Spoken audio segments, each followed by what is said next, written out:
And here you are. Come on. Oh, good. Oh, they met me. I was like, You yeah, have I'm the here. door open because the dog's going to follow you. But if I shut the door, then I hear, yeah, he's I'm going to I'm want to come sorry. in. I know. I will try and I tone it can't down. win. I'm sorry.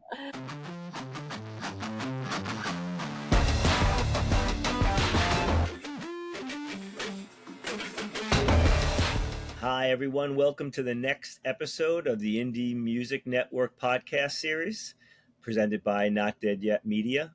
It's where we get together and talk about how artists can break through and gain some visibility in the music industry. I'm Russ Rieger, music executive, manager, and entrepreneur. I'm joined here by my core team and good friends, Heather and Rebecca. Hi, guys. Hey, Hey, Russ. How are you doing? Good. we're doing The okay. dog's not barking, so we're ahead of the game so Yep. far. But I unfortunately in our pre-talk drank almost my entire cup of coffee and don't have any. So we're gonna just starve it through. Our podcast series is based on the belief that DIY does not mean do it alone. And today we wanted to talk about social media for artists. I know we often hear how much of a problem it is and why the fuck do I have to be an influencer on top of being an artist and all the issues that come with it. But as we know, we need to deal with today. There was always difficulties in the music industry, always hard for artists. It was always stacked against them. And only a certain percentage actually make through, and people don't pay attention to that. But we're here to deal with, to talk to everybody else as a community and empower you to um, hopefully have a long and fantastic career doing what you love, which is creating music. So the necessity of that is being able to deal with social media. But I know that, well, we all know that there are a myriad of problems that you have to face with that. But mostly it's three. It's obviously everybody knows about the 100,000 tracks a day on Spotify, the oversaturation, or what I'm now calling traffic apocalypse. So that's an issue. I know that we're all, whether we know it or not, dependent on whatever algorithm is out there that just takes away what we're trying to do, or we're trying to get into a slipstream that we don't know how to do as an artist. And I know that there's constant burnout that happens because of the demand of being an artist and trying to be another CEO of social media. So uh, I think I think that's the crux of where the problem is for artists that they're facing, or at least that we hear for artists that are trying to emerge because they know they have to do it. But I think that we have a real strong belief about how to make this work for you, and I just thought that I'd open it up to everybody to. I think that that's something that we should kind of focus on and talk about now, rather than just sticking on the problems, admitting it all. It sucks, but how do we turn suckiness into a positive thing? Yeah. I mean, some of this that we're going to share is things that we talk about with artists when we meet them, and talk about where they want to go in their career.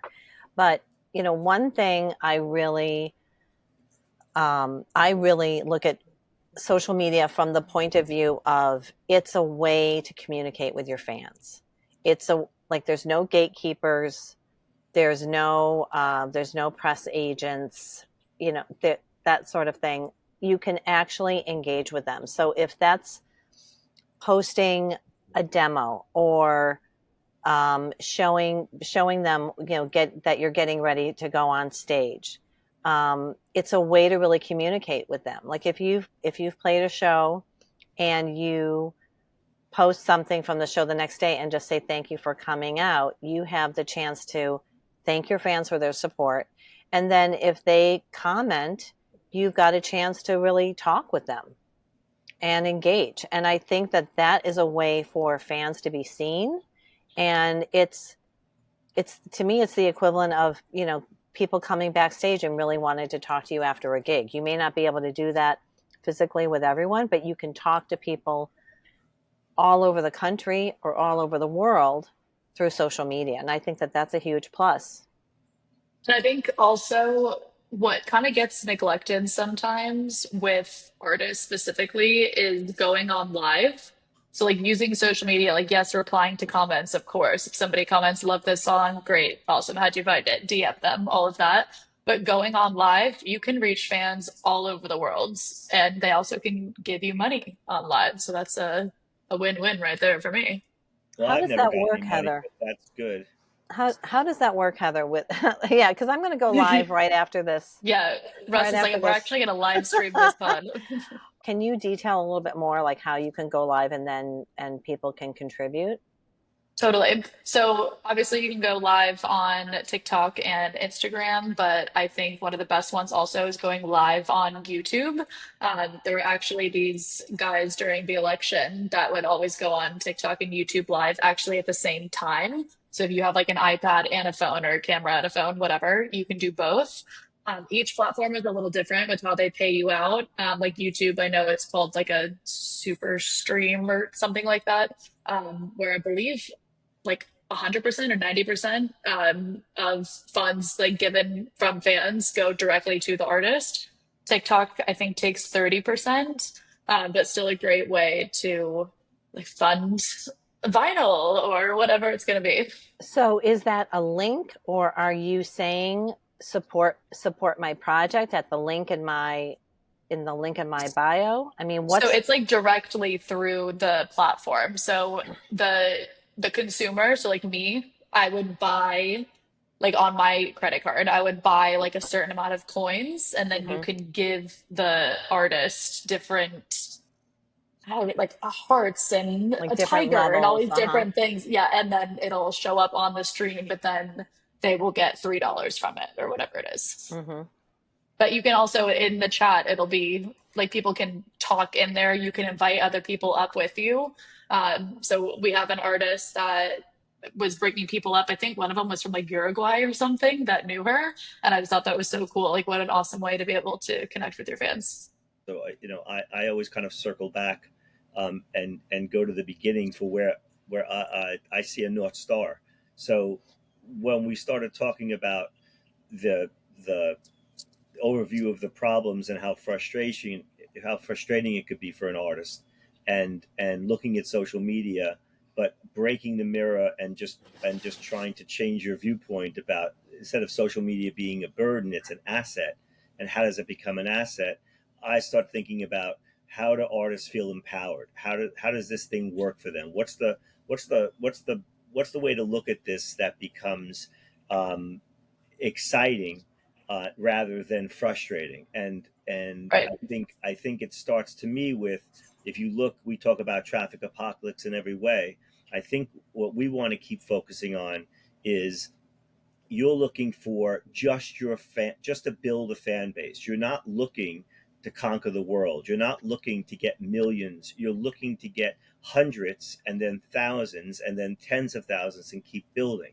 So it's really, I think we said this before, it's like a slice of a cake. We're trying to get a lane that people could do, and you have the idea that this now, as Rebecca said earlier, that there are no, the gatekeeper is traffic. The gatekeeper isn't anybody standing there telling you yes or no. You could get, what's your ID, and you're not good enough to get through.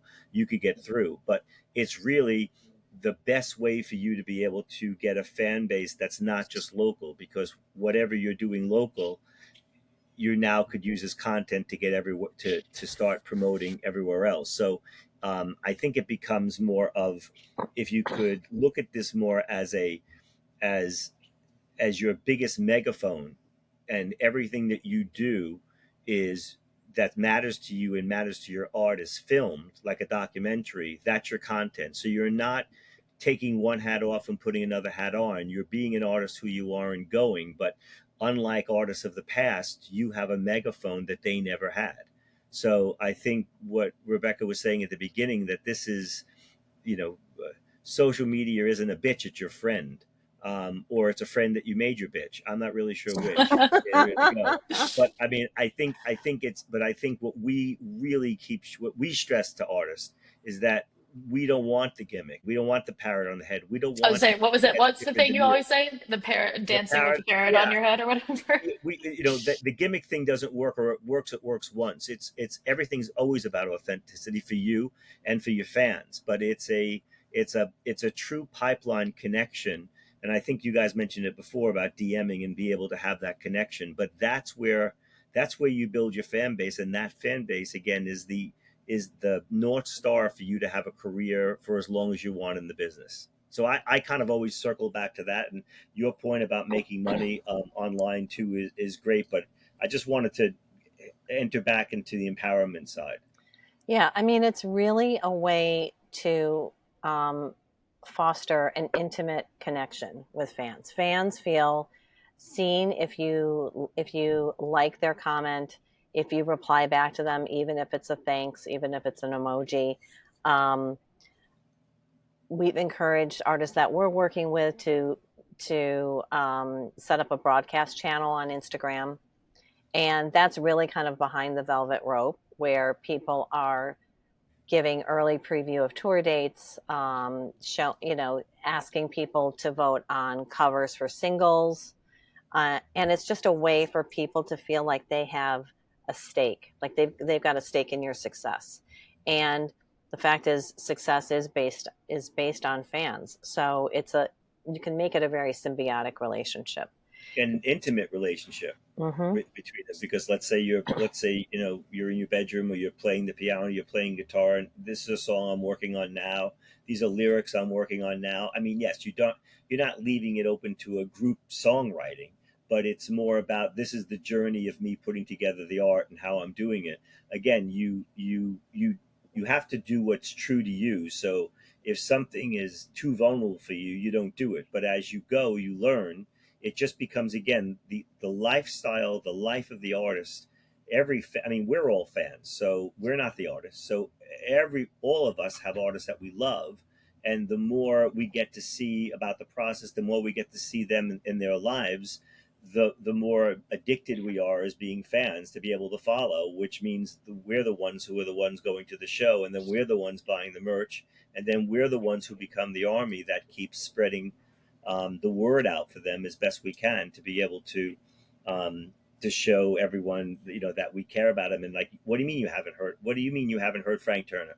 Everyone needs to know who Frank Turner is, and then call me and tell me that they don't like it or not, and then I won't talk to you ever again. But yeah, everybody needs to have someone who's that fanatical about it. And the great thing about social media is that if you're in New York or in Chicago, or you're in the South, or wherever you are, and you're playing a gig, you're now talking everywhere. And what happens is anytime you do anything in the real world, you're constantly creating content. So you have to look at this as a holistic thing, that every time you're doing something, it actually is benefiting more than one area, which then comes back to you in so many different ways. I think there's another point on that as well, kind of connecting that with like the North Star of an artist and empowering them. I think the biggest thing that we hear from artists is like, I hate this because I'm burning out. Like I don't know what other content to make. I don't know what else to do. If you are playing a show, like that's multiple clips right there. Like if somebody puts up a story of you, for example, and tags you in it, DM them and say, will you please send me this clip? Because then you can repost that and then tag that fan and be like, thanks for the video, like whatever it is. So I think, I don't know, Rebecca, I feel like you are like the queen of coming up with so many different types of ideas. Like when it comes to consistency, like what else have you seen really work besides like, hey, go out and make 10 videos in one day or whatever it is? Well, you often, that's a great tip that you suggest with people. Like if you're in a mindset of, okay, I'm going to record some videos, short videos, things that, or reels, do it while you're kind of in that mode. The other thing though, I think is, just documenting your life. Like, shout out to 6 Foot Blonde. A couple months ago when they were on tour, they did a Get Ready With Me. And it was great because it was like, what do I need to do? Different band members were popping into the frame to say hello, but it was, behind the scenes. They've done ticket giveaways. comment here, and we'll enter your name to get 2 tickets to, the next show. It's really taking elements of what you're doing day to day and sharing that. And you can decide how much you want to share, how you don't need to be super vulnerable. But I was just at a concert last night with my daughter, and this is, shout out to the K-pop world. Russ, you said Army, and there's a Frank Turner Army, and then BTS fans are called Army. And it was a party for all the fans. Everyone kind of was in on it, but every moment was captured not only by the fans, because they've got their light stick and their phone, and they are videoing their experience, so they'll end up sharing it. But every moment is something that can be shared again on social media. And then as we were coming back to the city, Jin, who was performing last night, he did a go live, and one of his other interests is cooking. So he had gone back to his hotel, and separate from talking about the gig, he had moved into how to make this favorite soup. So it could be anything that is interest of you, but I tell you, the train was packed and everyone was on their phone watching him make soup. So it might, finding little niches like yes. that. Like if you're interested in, if you love books, if you are like me and you love cooking, if you love fashion or makeup, like get ready with me. We have an artist who can do the most unbelievable makeup ever. And I actually will watch every single one of them because I'm like, how did you do this? I Mm-hmm. also want to make another point. I feel like if you're in the industry, especially as an artist, it seems sort of mundane and kind of over and over again of like, okay, I'm here for a sound check, I'm here recording again, whatever. What I like to call it normies. Normies never see this shit. So like this is so cool for them. So even if it's like, okay, I'm at the studio again, who cares? Like your fans and potential fans, like they care. Like this is cool. So we have to remember, we're in the music industry. This shit's cool. Well, I mean, to your point, one of the classic, contest prizes or things that you could promote and give away over the years in the music business would be, you get to attend a sound check. And Yes, it might exactly. be contest winners from a local radio station. It still could be if you're at that level in your career. But this is a way, if you take, I love it when artists will share a couple of clips of a sound check, because you're taking the fans backstage to see this behind the scenes stuff that they can't normally see. So that's Yes. kind of like a day-to-day thing. But food is really popular. A friend of mine was on tour a couple of years ago, and he was posting the most amazing and the most bizarre restaurants, as he was driving, through the Midwest to the East Coast, and, posting funny pictures and stuff. And people really loved it. And it showed a side of humor, Well, his brand speaking of of humor. restaurants too, one of like the easiest things, especially like if you are touring or you are trying to get new fans, is like asking questions in your broadcast channel or on your stories to be like, "Hey, I am doing a show in New York and I'm craving Italian. Like, what's your favorite Italian restaurant or whatever?" And that gets people to also engage. I think we just love food on this podcast. Yeah, I Maybe guess that'll be our so. separate thing, Rebecca. Back in the day, I was on tour with an artist who came from another country, and we were touring America, and their goal was to find what was the greatest American dessert. So every pit stop, every road, off beaten track, you got off the bus, away we would stop wherever we were. We go into a diner or a thing, and we would try a different dessert, which was a I'm gonna be lot of biased fun. with key But lime this was pie. before being able to film. It ended up for him, apple pie vanilla ice cream, of all the Wow. dessert. That was the classic American thing. But again, it's almost like, those reality shows with diners, dives, and stuff. So it's that again. The point being is that social media as a beast the looking at it, it sucks and it's hard. The only way that you could avoid burnout is to be able to is to live your life and be able to just think of your phone as your other friend that's with you. So it's almost like, Jack Kerouac on the road, and there's just something there documenting you. So you're not doing anything more than what you're doing, because otherwise, if it's not a lifestyle, it's because it's an incredible amount of work to post Yeah. to keep doing that. So it needs to be that. But again, I keep going back to, the fundamental thing is building super fans, building fans that really care, because whether it's an army or a nation, however you call them to be, or a lobby group, that's your gateway to a career. That's your gateway to people coming to see you. That's your gateway to selling out clubs. That's your gateway to demands. That's your gateway for people to go, why aren't you guys playing it on the radio? That's your press, is actually your social media. So if you're Well, looking Russ, I also, well, hold on. I want to rewind a little bit too, because we hear this a lot as well of being like, okay, I would love to go live. I would love to reply to comments. I would love to do this, but I don't have that yet. And like, knowing that it's okay if you're just going live to friends at first, or if you're just replying to like family members' comments. Like, I also want to just start at ground zero of like, this is embarrassing. Like, no one, these TikToks are all flopping, or no one's on, 3 people are on my live. Like, that 3 people could then be 20 the next time, and then 200 the next time. So it's really the consistency and really believing in yourself to then be able to get those super fans. Thank you so much for listening to part 1 of our social media episode. We will be back next week with part 2.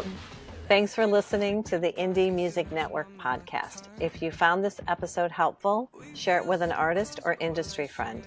And if you want more practical, no bullshit strategies to help your music career, hit subscribe and leave us a 5-star review.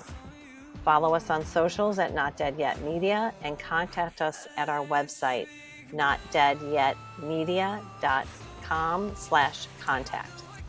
The music you're hearing today is artist Tosh Wolf's song, Electric Blue. Until next time, keep making music that matters. And remember, in the words of Frank Turner, we can get better because we're not dead yet.